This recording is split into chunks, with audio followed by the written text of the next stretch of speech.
A forger and a bank robber puzzled entire France for over 20 years. He forged millions of dollars and robbed the toughest Spanish, French, and even American banks. But in the end, he lived what left of his life as a modest constructor with a limited income. Why did he do all of this? Where did all the money he got go? Today's story is a biography of an abnormal person. Today's story is about a Spanish man named Lucio Urtubia. This is his picture when he was young, and this is his picture in 2020. He was born and raised in 1931 in a small Spanish town named Cascat. When he was 14 years old, his father fell ill. He was diagnosed with a dangerous kind of cancer, and the disease had already spread in his body. His father felt terrible pain. One day, the father, while he was in his bed, called his son Lucio and said, "I want to tell you something, my son. I feel an unsupportable pain. I can't bear it anymore. Please, go to Uncle Pablo and ask him to lend us a small sum of money to buy medicines." Uncle Pablo was one of the town's merchants. He was a rich man. When Lucio's father got sick, Uncle Pablo assured him he would be by his side if he needed something. That's why Lucio's father asked his son to go to him and ask for help. Lucio went to Uncle Pablo and told him about his father's dire state of health and that they needed money for medicines. Uncle Pablo, he replied that he could not help him and that he had already told him that to comfort him and lift his spirits. From then on, Lucio held a grudge against all the merchants and wealthy people. He used to feel helpless whenever he saw his father living in terrible pain, and no one wanted to help them. Day by day, his father's condition deteriorated until one day, when he called Lucio and said, "I can't stand the pain anymore. I want to die. Can you kill me?" When Lucio knew that his father had wished for death due to the pain, his heart broke. Imagine the state of a 14-year-old boy whose father implores him to end his life so that he will not endure any more suffering. Out of his father's pain, Lucio decided to do something crazy. He got a knife from the kitchen, went to the town's small bank, and monitored the banker while she was counting money. He seriously thought about attacking her, killing her, and taking the money. But eventually, he wasn't able to do it. And after a period of struggling with the pain, Lucio's father died. There is an important thing you should know about Lucio's father. He was a communist, which means he was against capitalism. This is one of the reasons that prompted Lucio to hate wealthy people, banks, and companies. Keep this in mind. It will have a big role in the story. After Lucio's father's death, Lucio lived with his family for a period. He had a brother and 3 sisters. His brother took him to a city on the Spanish-French border, where they both worked in smuggling drugs. This was the first time Lucio experienced the life of gangs, but he was forced to leave this job due to conscription in Spain. He was obliged to join the army and kept moving from center to center, from job to job. But he badly wanted to work in the pantry, which is the division in charge of food distribution in the army. Eventually, Lucio managed to join the pantry and quickly made friends among the soldiers. Lucio and his friends decided to rob the pantry, where many things were saleable for a great amount of money on the black market. They began robbing almost everything: blankets, clothes, canned food, shoes, and everything else. Lucio was happy with the money he made out of this, but he was happier that he managed to fraud the army chiefs, which gave him more pleasure. But this wouldn't last for long. The army chiefs discovered the robberies, and fortunately for Lucio, he was on vacation. All his friends were punished, and as soon as he got the news, he decided to leave the army and not go back. He even decided to leave the country because he knew that he became wanted. The closest country he could go to was France. He packed his stuff and went to Paris. Lucio had a sister in France who helped him get used to the country step by step. He used to seize all the job opportunities he got. After a period, he became an expert in the construction work. Being a hard worker, Lucio gave his work his all, which caused him some friction with his coworkers. They urged him to lower his enthusiasm and efforts by telling him that his extra work and effort made them appear careless. Lucio requested that they ignore him, go about their business, and leave him alone to pursue his desires. Lucio couldn't allow someone else to impose on him what to do. No matter how hard his colleagues tried to get him to reduce his efforts at work, he refused. But nonetheless, they didn't envy him or hate him. One day, in their lunch pause, they started talking about politics and political movements. One of them asked Lucio, "To which movement do you belong?" Lucio replied, "I don't know. "I think I am a communist." They looked at each and started laughing. They said, "No, you are not. Communists love to get orders, and you are not the kind of people that accept the orders. You are an anarchist. An anarchist is the one who believes that laws and governments are unnecessary, the one who is always anti-system and refused to take orders from anyone." From that time, Lucio realized that he belonged to that political movement. The anarchism had many followers. There was a convergence between the communism and the anarchism, and there were many supporting parties and communities in France. Lucio began to integrate into these groups, which included people of all kinds, and began to delve into anarchist thought. This movement is based on the idea of creating and building a community in which all people get freedom and equality, but without government and money, because they considered it the greatest evils in the world. They believe that wealth should be given to everyone. Lucio adopted this thought and began to consider governments, institutions, and companies as enemies. At that time, there was an anarchist man named Francisco Sabati, who was dubbed El Quico. He was one of the most wanted in Spain because he was one of the anarchism movement leaders, which was against the Spanish system. El Quico escaped to France, although he was wanted there too, but he needed a place to hide. Hiding in France was easier. He went to the anarchist community in Paris, and they told him that the safest place to hide was in Lucio's house, since Lucio had no criminal record. El Quico kept hidden in Lucio's house for a period, during which they got to know each other and became friends. Lucio had already heard about El Quico and even considered him an idol, so he was proud to keep him in his house. El Quico was a professional bank robber. He carried out many large robberies in Spain. His robberies weren't by a smart plan or by digging tunnels. They were all armed robberies. He even brought his weapons to Paris. El Quico told Lucio that he would train him to rob banks, and Lucio was excited. Lucio wasn't as enthusiastic about stealing more money as he was about harming banks, because he considered them to be big enemies. Both of them began to carry out armed robberies, and Lucio began to learn from his friend El Quico.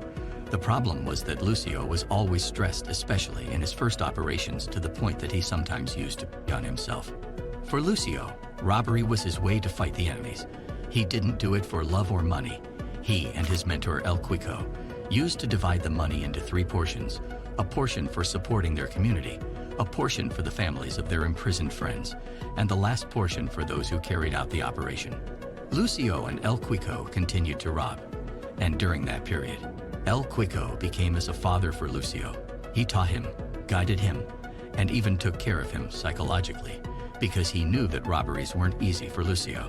After several operations, the chase on El Quico raised. There was fear that if he got caught, the French authorities would extradite him to Spain, and the Spanish system would execute him immediately. As for if El Quico surrendered himself to the French authorities, he could make a deal with them and get imprisoned for a period, and then released without being extradited to Spain. The group consulted among themselves and agreed that this step is the best. Instead of being chased all the time, he could be imprisoned for a period in a French prison and released, better than being extradited to Spain and being executed. El Quico surrendered himself to the French authorities, provided that he is not extradited to Spain, and the French authorities accepted the deal. El Quico left his weapons with Lucio and asked him to use them against the French system in case they broke their promise, but they didn't, and El Quico remained imprisoned for a year and then got released. After his imprisonment, El Quico changed psychologically. He got worse, and he felt like he needed to go back to Spain, to go back to his homeland and his family. Lucio prevented him to do so and begged him to stay in Paris. He kept telling him that if he went back to Spain, they would kill him, but El Quico was no longer able to stay and badly wanted to go back to his country. Despite all his friends' advice, on the 6th of January 1960, El Quico and 5 of his friends went across the French-Spanish borders, but they got noticed by the borders guards, which led to an armed conflict that ended up with El Quico's death and his 5 friends.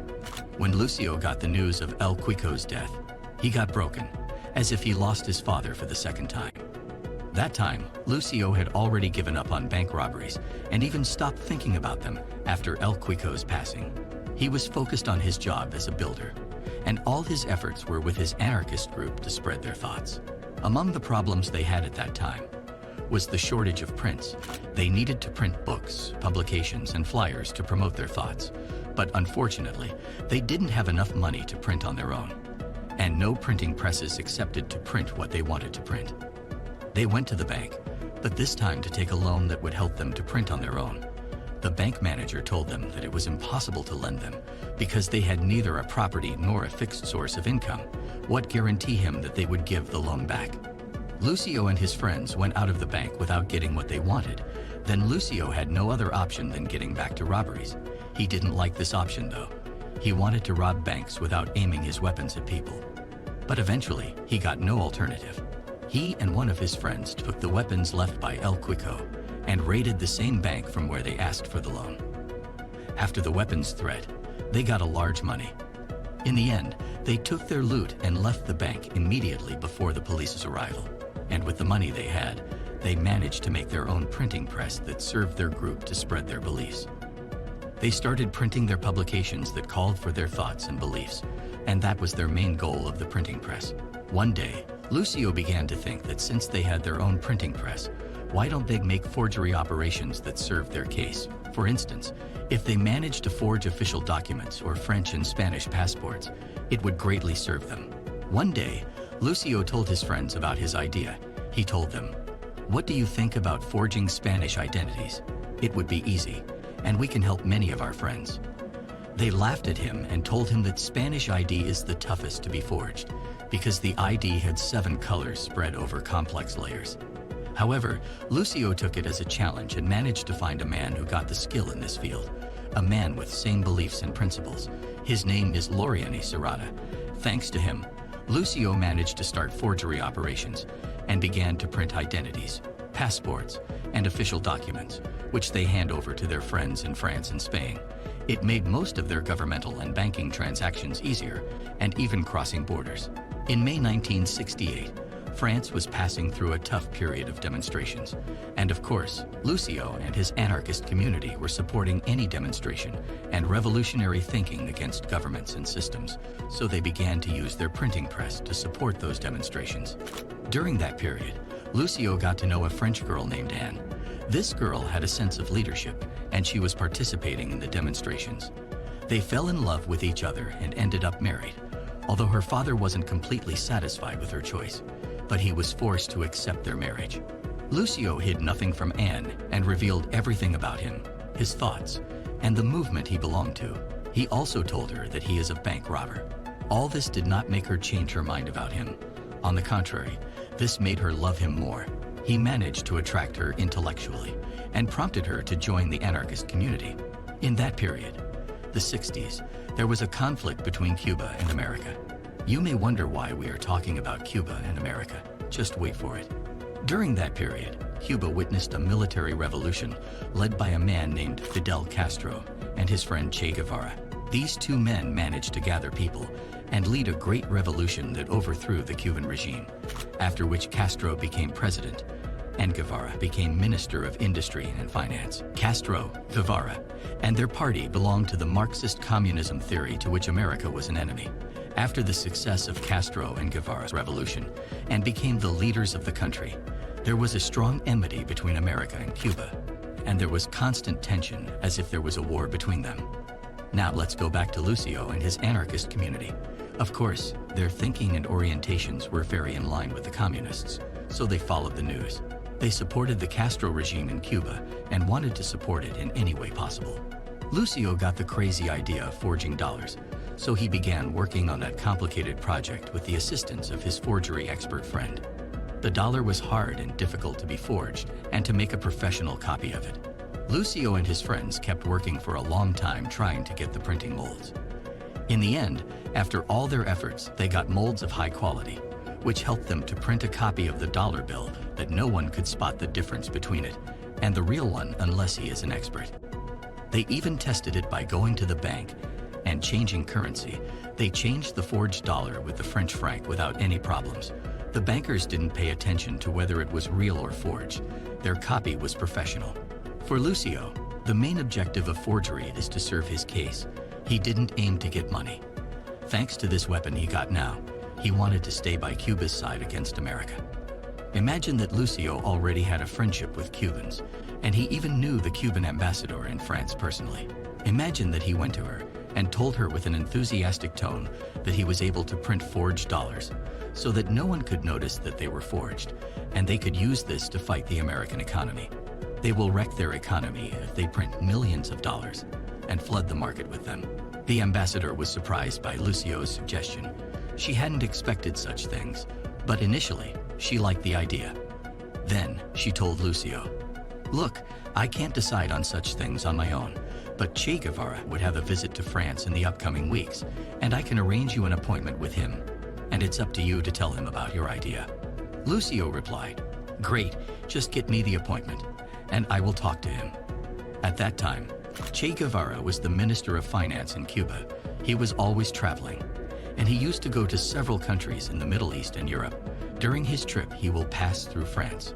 The Cuban ambassador arranged an appointment for Lucio with Che Guevara, but it would take place at the airport, which means that it would be quick. Days passed, and the day of the appointment came. Lucio went to the airport, where he met with Che Guevara. And this is a picture of them. Lucio seemed excited while talking to Che Guevara about his plan. He told him that he would provide him with professional printing molds that are impossible to be exposed, and all what was required from Cuba was to print, and they could produce tons of dollars to destroy America's economy. Lucio, from his perspective, thought that Cuba was ready to do everything to destroy America. But Cuba, as a state, had banks and followers spread all over the world, in addition to strong popular support in many countries. Che Guevara himself was a public figure. People from all sects and races recognized him, and if they carried out this plan, it would definitely work. However, Lucio was shocked by Che Guevara's reaction. He told him that America's economy is too big to be affected by a small plan like his. Che Guevara's answer was very cold and even rude. He showed no kind of interest. After what happened, Lucio decided to let it go and stay focused on his friends and the people around him. But his meeting with Che Guevara put him under the French police radar more than ever before. They were monitoring him as a source of danger for the government, and they were almost sure that he had a hand in bank robberies, but they had no evidence against him, so they kept him under surveillance. Lucio was too smart that he didn't leave them a chance to catch him. He took advantage of his craft in construction to build underground warehouses to store all his illegal equipment, weapons, forged documents, and many other things. One of the things that helped Lucio was the fact that he didn't use to get money from robberies, printing, and forgery. All the money that he got, he gave it away to his community as a support. This made many people see him as Robin Hood. He took from the rich and gave to the poor.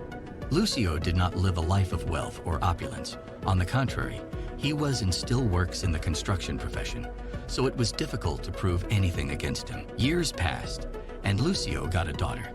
He began to be more preoccupied with his family, but continued to support his group. After that, Lucio began to notice that many institutions and companies began to use checks as a means of paying their workers' wages.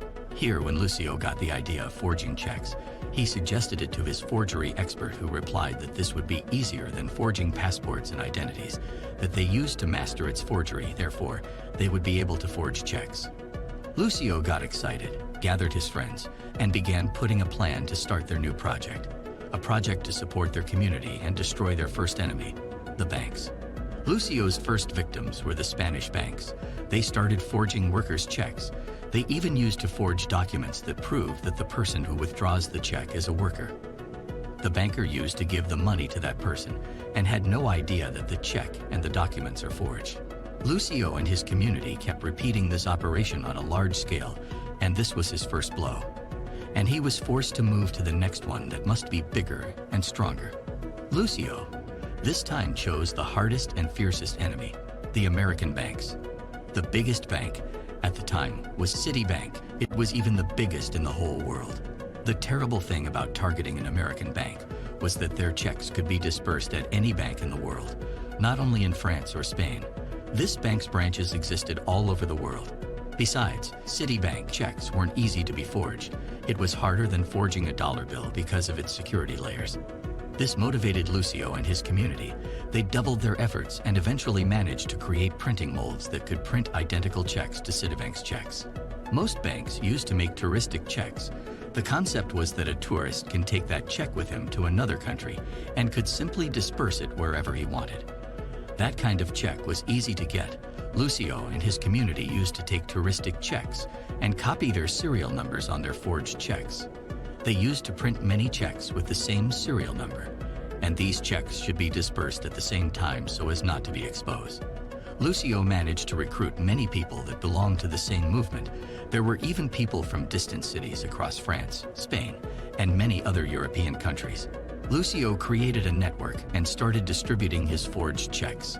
The idea was that each one of those people would enter a branch of the bank in his city or region at the same time. He would hand over the check to the banker, withdraw the money, and leave the bank immediately. Another accomplice would be waiting for him to get the money discreetly just in case the man who entered the bank was pursued by someone else. This way, all their forged checks that had the same serial number would be dispersed at the same time. The bank will not discover the scam until late, because at that time there was no internet, as forged checks are not revealed until hours or days later when they reach the main bank. And after sorting, they will discover that there is a set of checks with the same serial number. And then they would find out that they were scammed. The plan was really smart and effective. Citibank was losing millions and didn't know what to do. They put more pressure on the French police, but the police were always telling them that they were working on the case. Lucio used to carry out this operation once a month, and every time he did it, he withdrew millions in one fell swoop. As they did before, all that money went to their movement and community support. They took nothing but little. Citibank administration was confused. They felt pointless. They began to prevent checks disbursement in some periods of the day. They even imposed some laws and regulations that made checks disbursement difficult for everyone, not only for the scammers.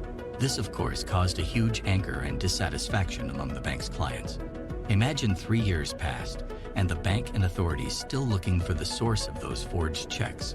Although they were suspicious about Lucio and his group, they were unable to obtain any evidence against them.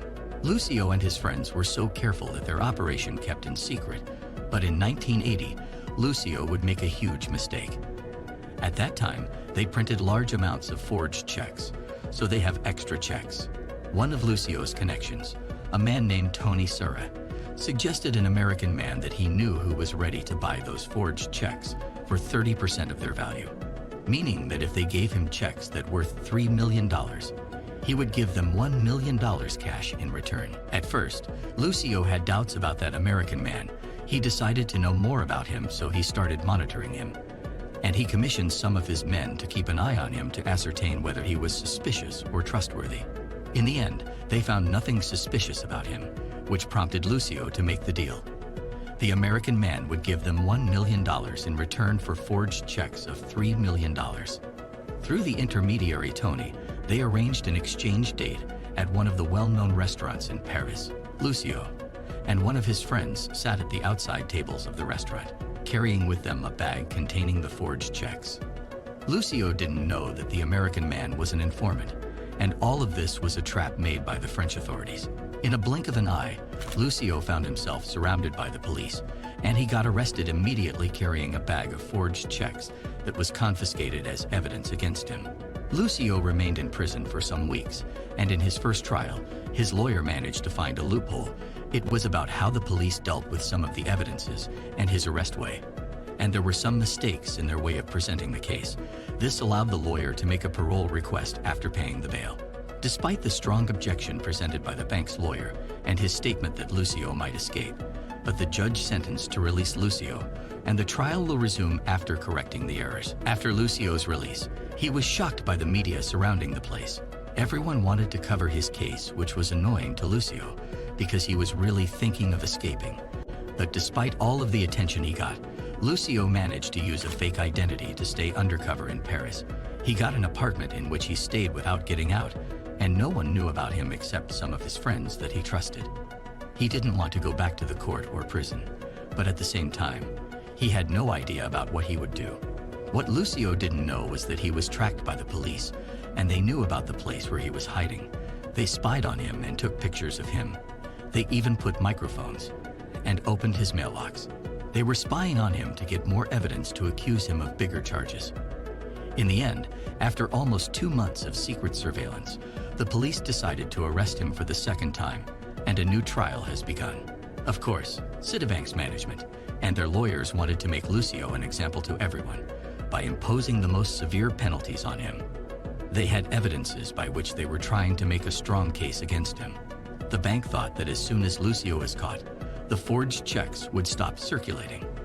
But on the contrary, the forged checks reached countries that had never reached before. They reached almost all the European countries and even the countries of South America, which was very scary to the bank, to the point that they stopped dispersing any touristic checks that are over $10. This made things worse. Customers' anger increased, and the bank received thousands of objections, insulting, and cursing messages. At that time, touristic checks were the main product of Citibank. They didn't have neither credit card nor ATM machines. The touristic checks are the only way for travelers to withdraw their money outside the country. They were in a bad situation as they were losing most of their clients almost every day. It was obvious that the bank administration would do the impossible to make Lucio pay all their loss. They wouldn't accept a sentence under 5 years of prison or giving back all the money he stole in addition to a compensation for damages and the loss of clients and reputation, and they estimated it at $50 million. However, due to the current state of the bank and the continuation of the forged checks used, Lucio found a loophole by which he could negotiate. He called the bank administration for negotiation. He, his lawyer, Citibank lawyers, and some of the bank officials arranged a negotiation meeting. During the meeting, Lucio claimed that he was aware that the checks reached different countries and assured them that without him, the checks wouldn't stop circulating.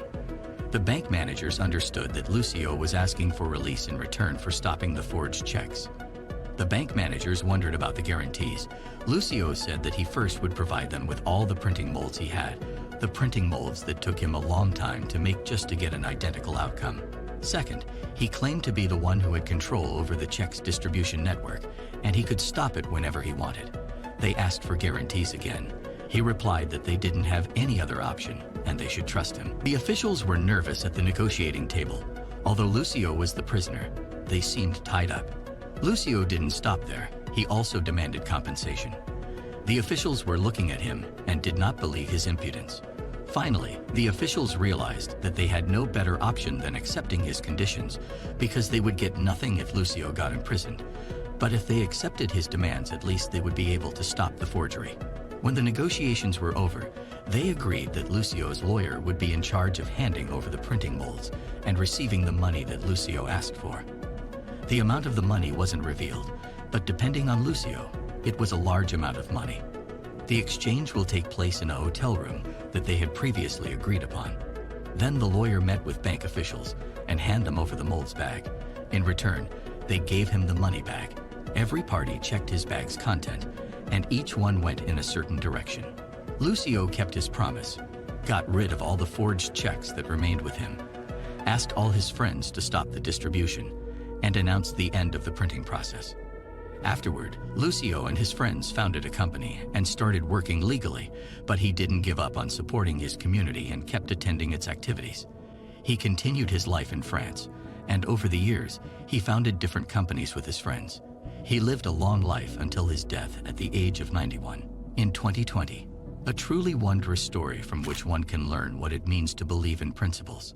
The fact that a man like Lucio, a simple constructor who had all these experiences with all the money he got and kept believing in his principles, it's something to be respected for. Our story comes to its end. Thank you for watching, and don't forget to subscribe to get more stories.